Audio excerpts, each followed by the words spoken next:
କଥା হচ্ছে মনরেগার কনসেপ্টটা হচ্ছে যে যে 60 কোটি লোক গরিব লোক অଛନ୍ତି তাଙ୍କୁ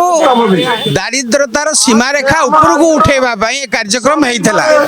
ସେଇଥିପାଇଁ ତାଙ୍କ ଅନସ୍କିଲ୍ଡ ହୁଅନ୍ତୁ ସ୍କିଲ୍ଡ ହୁଅନ୍ତୁ ସମସ୍ତଙ୍କ ପାଇଁ କର୍ମସଂସ୍ଥାନ ଯୋଗାଇ ଦିଆଯାଉଥିଲା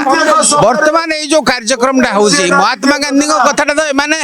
ଜାଣି ଶୁଣିକିରି ଭାରତ ବର୍ଷ ରାଜନୀତିରୁ ଭାରତ ବର୍ଷ ଲୋକଙ୍କ ମନକୁ ଖତମ କରିବା ପାଇଁ କରୁଛନ୍ତି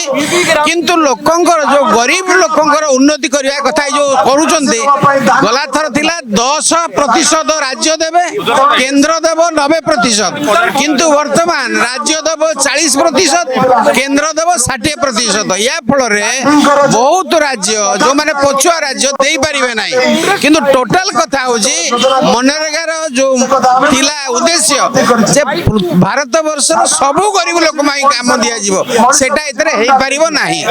ସୋ ଏକ ବିଫଳ ପ୍ରୋଗ୍ରାମ ତାକୁ ତୁରନ୍ତ ପ୍ରତ୍ୟାହାର କରାଯାଉ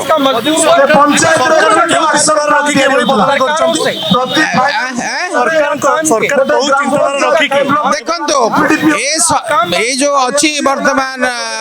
भारतीय जनता पार्टी सरकार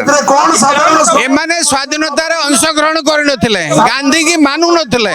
भारतर पताका को मध्य मानु नथिले एमाने चाहुचंदी जे भारत वर्ष रे सेमाने कर जो माने स्वाधीनता संग्राम में प्रमुख भूमिका करथिले जे जातिर पिता महात्मा गांधी तांको मध्य खत्म करबा गोटे पॉलिटिकल राजनीतिक उद्देश्य एटा को प्रतिहत करिया पई जेहेतु कोटी कोटी लोकंग हृदय महात्मा गांधी अछंती ए सरकार को ठीक समय ठीक से जवाब देवे।